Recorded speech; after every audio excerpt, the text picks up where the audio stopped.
Islamic வஜிஃபா சேனலின் வீடியோக்களை உடனுக்குடன் தெரிந்து கொள்ள நம் சேனலை சப்ஸ்கிரைப் பண்ணுங்க, அருகில் உள்ள பெல் ஐக்கானை கிளிக் செய்யுங்க.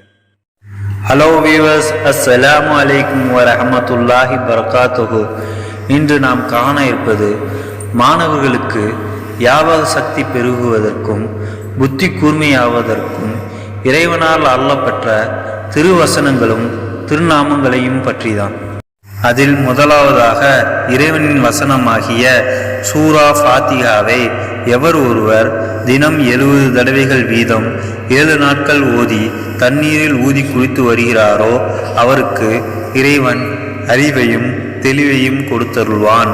மேலும் அவருடைய உள்ளத்தை கெட்ட எண்ணங்களிலிருந்து தூய்மையாக்குவான். மேலும் அவரை கூரிய புத்தியுள்ளவன் ஆக்குவான். அவர் கேட்பவற்றை மறுக்கவே மாட்டான் என பெருமானார் ஸல்லல்லாஹு அலைஹி வஸல்லம் கூறியுள்ளார்கள்.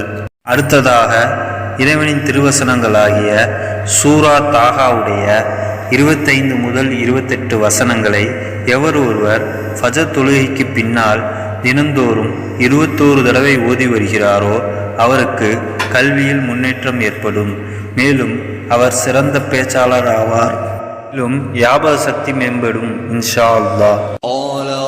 رب اشرح لي صدري ويسر لي أمري واحلل عقدة من لساني يفقه قولي. அதேபோல் சூரா தாகாவுடைய 114வது வசனமாகிய ரப்பி ஜித்னி இல்மா இவ்வசனத்தை ஒவ்வொரு தொழுகைக்கு பின்னாலும் இயன்ற அளவு ஓதி வருபவன் கல்வியில் முன்னேற்றம் அடைவார். அவர் உள்ளம் விரிவடையும். எதையும் கற்க முற்படும் பொழுது இவ்வசனத்தை ஓதிக்கொள்ள வேண்டும் இன்ஷா அல்லாஹ்.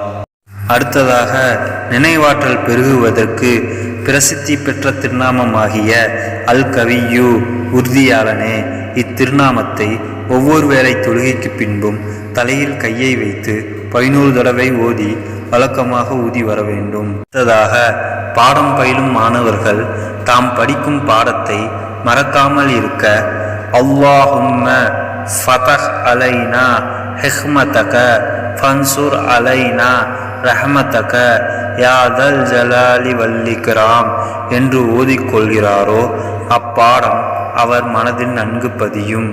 மேலும் நினைவாற்றல் அவருக்கு பெருகும். அடுத்தது இறைவனின் திருநாமமாகிய அஸ்ஸலாமு குற்றம் குறைகள் இல்லாதவனே.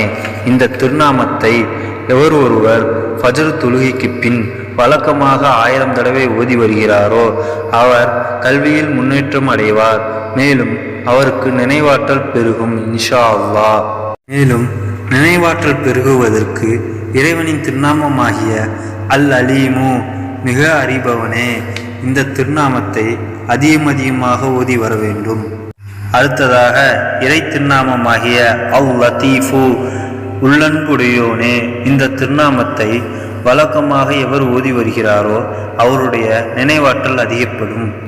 இறை திருநாமமாகிய அல் வாசிவு தாராள தன்மையுடையவனே.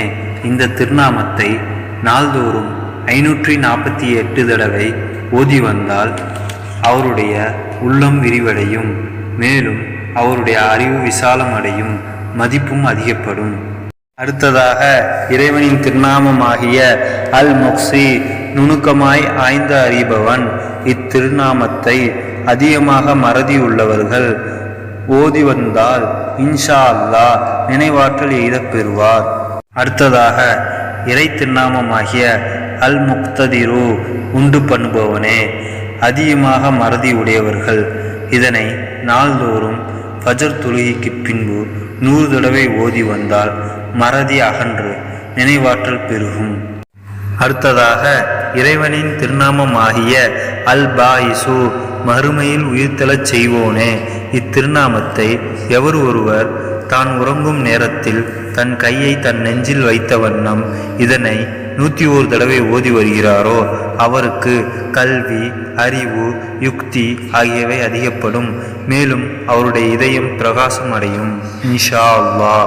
அடுத்ததாக எவர் ஒருவர் பிஸ்மில்லாஹிர் ரஹ்மானிர் ரஹீம் என்பதை 786 தடவை ஓதி தண்ணீரில் ஊதி 7 நாட்கள் குடித்து வருகிறாரோ அவருடைய மந்த புத்தி நீங்கி நினைவாற்றல் பெருகும்.